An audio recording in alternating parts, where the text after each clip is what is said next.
শালিমার বাড়ির মালিককে খুন করে পালিয়ে যায় রোহিণী। এদিকে সেখানে গিয়ে মিথ্যে খুনের অপরাধে ফেঁসে যায় অপর্ণা।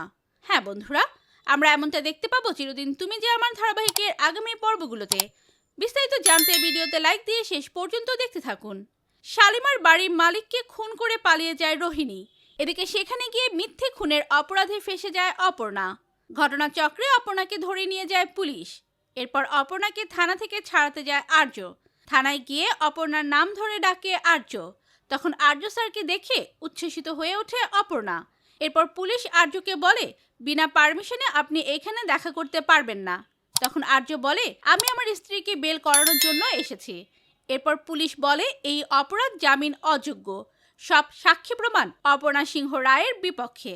তখন ওই পুলিশ অফিসারটি লোকটি বলে, এই অপরাধ জামিন অযোগ্য। সব সাক্ষী প্রমাণ অপর্ণা রায় সিংহের বিপক্ষে। তখন এই কথা শুনে আর্য চমকে যায়। আর্য কি করবে বুঝতেই পারে না।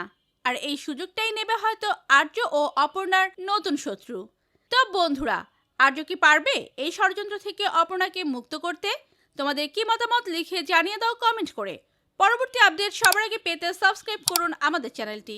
ধন্যবাদ।